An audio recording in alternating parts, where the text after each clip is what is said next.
تو یہاں روکا گیا ایسا کام کرنے سے کہ اپنی محبتوں اور وفاداریوں کا مرکز ان کو مت بناؤ. یہ تو بہت ذاتی کی بات ہے کہ اللہ کی روشن آیات اور پیارے رسول صلی اللہ علیہ وسلم کی پیاری سنتیں ہمارے پاس ہوں اور ان سب چیزوں کو چھوڑ کر، بینات کو، روشن چیزوں کو چھوڑ کر کفر کے اندھیروں اور شرک کی گندگی میں جا پڑے انسان. جب توحید کی پاکی نصیب ہو گئی، قرآن سنت کا نور نصیب ہو گیا، ان سب چیزوں کو چھوڑ کے اور واپس لوٹ جانا بہت بد نصیبی ہے. اگر ان کفار کی باتوں میں آ گئے اپنا ہی نقصان کرو گے. اس ہلاکت سے بچنے کا ایک ہی طریقہ، وَمَن يَعْتَصِم بِاللَّهِ، جو چمٹ جائے اللہ سے. تو اللہ کی ذات تو میرے اور آپ کے سامنے نہیں کہ جیسے بچہ دوڑ کے ماں سے لپٹ جاتا ہے تو ہم بھی دوڑ کے جا کے اللہ سے لپٹ جائیں. تو اللہ سے لپٹنا مراد اللہ کی بات، اللہ کی یاد، اللہ والوں کی صحبت میں رہنا اور اللہ کے رسول کی سنت کو مضبوط پکڑ لینا. یہ ہے دراصل یعتصم باللہ. جو یہ کام کر لے اس نے تو بڑا مضبوط سہارا تھام لیا. جو کفار ہیں یہ برین واشنگ میں بہت مہارت رکھتے ہیں، بڑی ایکسپرٹیز حاصل ہے ان کو. انہوں نے جو کوششیں شروع کی، سب سے افیکٹو، سب سے کامیاب کوشش انہوں نے کس چیز کو کنٹرول کرنا چاہا مسلمانوں کی، بتائیے ذرا.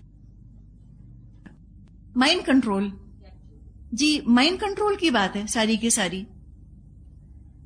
جو دل فتح کر لے اور جو ذہن فتح کر لے. اب کیا رہ گیا فتح کرنے کو؟ شعر بھی ہے نا کہ جو دلوں کو فتح کر لے وہی فاتح ہے زمانہ. جس کے ساتھ آپ کے جذبات وابستہ ہو گئے. جذبات کا اظہار ہم کیسے کرتے ہیں؟ خوشی کا اور غم کا رسومات کی شکل میں کرتے ہیں نا. ہم سیلیبریٹ کرتے ہیں اپنی خوشی، ہم اپنے غم کو آبزرو کرتے ہیں، ہم مناتے ہیں غم، ہم مناتے ہیں خوشی. یہ جذبات کا اظہار ہے. جس کے طریقے پر ہم اپنے جذبات کا اظہار کر رہے ہیں، ہماری جذباتی وفاداری، ہماری ایموشنل لائلٹی اسی کے ساتھ ہے. اگر اللہ رسول سے جذبات کا تعلق نہیں تو کوئی تعلق نہیں. اگر دل انوالو نہیں ہے اللہ رسول کے ساتھ، کچھ انوالو نہیں ہے. تو انہوں نے تو مائنڈ کنٹرول سب سے پہلے حاصل کیا. جب مسلمانوں کو اپنے قبضے میں لے لیا، مسلمانوں کے دلوں کو، مسلمانوں کے جذبات کو، مسلمانوں کے ذہنوں کو، اب اسلام پر حملہ کرنا کچھ مشکل نہیں. اسلام کو گرانے کے لیے مسلمان ہی اپنی جانیں خرچ کرتے ہیں، مسلمان ہی اپنے مال خرچ کرتے ہیں.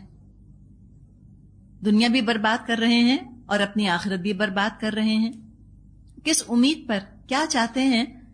صرف یہ چاہتے ہیں کہ کرسچن اور یہودی یہ ہم سے خوش ہو جائیں، یہ ہمیں ایکسپٹ کر لیں، یہ ہمیں قبول کر لیں. اس لیے کہ ان کا درجہ بڑا بلند ہے نا ہماری نظروں میں. جس کا درجہ بلند ہوتا ہے نظروں میں، ہم اس کی نظر میں جچنا چاہتے ہیں. ہم کسی نان مسلم کے سامنے جاتے ہیں، کوئی مرد ہے نان مسلم ہے، اس نے اپنا ہاتھ بڑھایا، آپ سامنے سے خاتون کھڑی ہیں، مسلمان خاتون. اب آپ نے اگر قرآن پڑھ لیا، آپ کے اندر تو ایک جنگ شروع ہو جائے گی، ہاتھ ملاؤں کہ نہ ملاؤں. ہم کہتے ہیں اگر نہیں ملایا تو ساتھ میاں گھور رہے ہیں کھڑے ہوئے، گھر جا کر اتنا ڈانٹیں گے. حقیقت ہے. اس لیے کہ میاں جو ہیں زیادہ تر پڑھے لکھے شوہر جن کے ہیں، ان کو اللہ رسول کو راضی کرنے کی تو فکر کم ہی ہے. وہ تو یہ سوچتے کہ یہ جو فورن کمپنی کا بندہ سامنے کھڑا ہے، اتنا ہائیلی کوالیفائڈ، اور میری بیوی نے اگر ہاتھ اس سے نہ ملائے تو یہ مجھے کل کیا سمجھے گا، میں کتنا بیکورڈ ہوں، میں کتنا دقیانوسی ہوں. تو ایک اس کا پریشر، ایک سامنے والے اس کا ہاتھ ایکسٹینڈ ہوا ہے. آپ کیا کریں گی ایز اے مسلم وومن؟ دو ہی کام کریں گی، یا ہاتھ ملائیں گی یا نہیں ملائیں گی. ڈپینڈ کرتا ہے کہ آپ کو کس کو راضی کرنا ہے، آپ امپریس کس سے ہیں. اگر اس کو امپریس کرنا ہے، وہ جو سامنے کھڑا ہے، تو ملا لیں گے. اور اگر اس کو امپریس کرنا ہے جو اوپر سے دیکھ رہا ہے، تو نہیں ملائیں گے. تو اپنے اندر آپ کی ایمان کی مضبوطی ہے. کوئی ڈکٹیٹ نہیں کر سکتا آپ کو، کوئی سکھا نہیں سکتا، کوئی نہیں آپ کی تربیت کر سکتا کیا کرنا ہے کیا نہیں. It's entirely your decision. یہ آپ کا ٹوٹلی آپ کا اپنا فیصلہ ہے کہ مجھے کیا کرنا ہے. کتنی ایمان کی اسٹرینتھ ہے. اور اگر ہاتھ ملا لیا، اس کو راضی کر لیا، وہ کیا دے دے گا آپ کو؟ کچھ نہیں دے سکتا. افسوس. آخرت کا ہم خسارہ کرنے کی کوشش کر رہے ہیں اس کو راضی کرنے کے لیے. تو ان کی تو پلانز، ان کی اسکیمز اور بھی ہسٹری میں اگر آپ دیکھیں، لارنس آف عربیہ کے بارے میں آپ نے اگر پڑھا ہو، ٹرکس اور عربز دونوں مسلمان تھے، آج بھی ہیں، لیکن ایسا ان کو باقاعدہ پلان کر کے لڑوایا ہے. یہ کوئی مطلب مینٹالٹی کی میں بات نہیں کر رہی کہ جیسے ہم کہتے ہیں نا کہ مسلمانوں کی تو بس مینٹالٹی بن گئی ہے نا ہر وقت کہ ہمارے خلاف سازش ہے اور ہمارے خلاف لوگ پلانز کر رہے ہیں. ٹھیک ہے، مسلمان زیادہ ہی ان چیزوں میں پڑ گئے، لیکن حقیقت ہے یہ اپنی جگہ. انہوں نے پلاننگ کر کے لڑائیاں کروائی ہیں، ٹرکس اور ایروز میں تو کروائی ہیں، اور ایسی کرائی ہیں کہ آج تک ان میں نفرت ہے. اور لالچ کیا تھی؟ لالچ یہ تھی مسلمانوں کو کہ یہ ہم کو حکومت دے دیں گے. لیکن جب برٹشرز کا اپنا مطلب نکل آیا تو انہوں نے ایک پپٹ گورنمنٹ بنائی جو انہی کے اشاروں پر کام کرتی تھی اور کسی کے ہاتھ میں کوئی اقتدار نہ آ پایا. تو دنیا کی عزت کا یا دنیا میں خود مختار ہونے کا تو خواب ہی رہ گیا، اور جن چیزوں کے لیے دین ایمان کا سودا کیا وہ بھی کوئی ہاتھ نہ آئی، کوئی دنیا کی عزت نہ ملی. اسی لیے چلتے ہیں نا ان کے نقش قدم پر کہ ہم کو عزت ملے گی دنیا میں. کیوں نہیں ملتی مسلمانوں کو عزت؟ بتائیں ذرا. ٹرکی جو ہے وہ کب سے درخواست کر رہا ہے کہ ہم کو تم EU میں لے لو، نہیں لے رہے نا. کتنی بھی درخواست کر لے، کتنے بھی اسکرٹس پہنا دیں، کتنی نمازیں چھڑوا دیں، قرآن چھڑوا دیں، ڈانس کروا لیں، شراب پلوا دیں، کوئی فرق نہیں پڑتا. جو نہیں ملنا دنیا میں نہیں ملنا. دین بیچا اور دنیا بھی نہ ملی، نہ خدا ہی ملا، نہ وصال صنم، نہ ادھر کے رہے نہ ادھر کے رہے. تو یہاں کہا گیا ہم سے کہ اپنے دین، اپنے رسول کو کفار کی نظروں سے، ان کے پوائنٹ آف ویو سے مت دیکھنا، ورنہ تم کو اپنا دین ڈسٹورٹڈ نظر آئے گا. یہ آج کے لیے سبق ہے ہمارا کہ ان کے پوائنٹ آف ویو سے ان کو، اس کو ہم کہیں نا، ان کے سامنے اپنے دین کو جسٹیفائی کرنے کی فکر چھوڑ دیں. ان کو ہم میڈیویل لگیں، ان کو ہم بیکورڈ لگیں، ان کو ہم احمق لگیں، ریجڈ لگیں، ایکسٹریمسٹ لگیں، ہم انکوتھ لگیں، انسیولائز لگیں، غیر مہذب لگیں، جو مرضی لگیں، یہ ان کا مسئلہ ہے. ان کی نظر سے مت دیکھیں اپنے دین کو. اپنے دین کو اپنی نظر سے، ایک مسلمان کے دل سے دیکھیں. میرا دین کیسا ہے؟ یہ میرا دین ہے. اپنے بچوں کو ہم اوروں کی نظر سے نہیں دیکھتے کہ اس کو میرے بچے کی شکل کیسی لگتی ہے. ہر ماں کو اپنا بچہ بے انتہا حسین لگتا ہے، اس لیے کہ اس کا بچہ ہے. تو یہ میرا دین ہے، مجھے بہت پسند ہے. جب تک اپنائیت ہمیں نہیں ہوگی نا، ہماری ایموشنل بانڈنگ دین سے نہیں ہوگی، ہمیں دین اچھا کیسے لگے گا؟ جب تک ہمارا دل، ہمارا ذہن اس دین نے مسخر نہ کر لیا ہوگا، جب تک ہم نے اپنے دل کو اور اپنے دماغ کو اس دین کے حوالے نہیں کیا ہوگا، یہ دین ہمیں اچھا نہیں لگے گا. تو ان کے پوائنٹ آف ویو سے مت دیکھیں، اپنے پوائنٹ آف ویو سے دیکھیں، علم حاصل کریں، ورنہ ڈسٹارٹڈ لگے گا دین، انہی کے اشاروں پر ناچیں گے.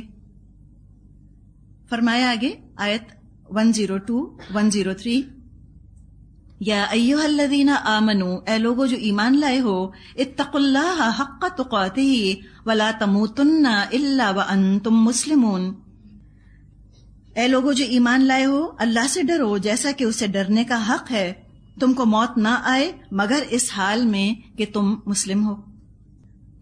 اب کیا کرو اگر چاہتے ہو کہ تمہیں اس حال میں موت آئے کہ تم مسلم ہو؟ فرمایا وَاعْتَصِمُوا بِحَبْلِ اللَّهِ جَمِيعًا وَلَا تَفَرَّقُوا، سب مل کر اللہ کی رسی کو مضبوط پکڑ لو اور تفرقے میں مت پڑو. وَاعْتَصِمُوا، عین صاد میم مادہ ہے. عصمہ یا عصمو کا مطلب ہوتا ہے بچانا، اسی سے لفظ عصمت بنا ہے. ہم کہتے ہیں نا عصمت کی حفاظت، عزت کی حفاظت، اعتصام. تو اپنی حفاظت کرو، اپنی حفاظت کی خاطر اللہ سے لپٹ جاؤ، اللہ کا تقوی اختیار کرو. اتقوا اللہ حق تقاتہ، اللہ کا اتنا تقوی کرو جتنا اللہ کے تقوی کا حق ہے. تو یہ کون ڈٹرمن کرے گا کہ اللہ کے تقوی کا کتنا حق ہے؟ آپ خود ڈٹرمن کریں گی کہ آپ کو کتنا تقوی کرنا چاہیے، اور کس طرح کریں گی؟ جتنی معرفت ہوگی اللہ کی. دیکھیں کوئی چیز ہے، چلیں یہ کتاب ہے، اب میں کہتی ہوں اس کتاب کی کیا دام ہے، کیا قیمت دیں گی؟ ڈپینڈ کرے گا کہ آپ کی نظر میں کیا ویلیو ہے اس کتاب کی. ہے نا. کسی کے لیے ردی پیپر ہے، بالکل کوئی ویلیو نہیں. کوئی کہے کہ میری تو زندگی کا سوال ہے، میری زندگی بچے گی اگر میں اس کو لے لوں، my life depends upon it, تو وہ سب کچھ دینے کو تیار ہو جائے گا اسے کتاب کے لیے.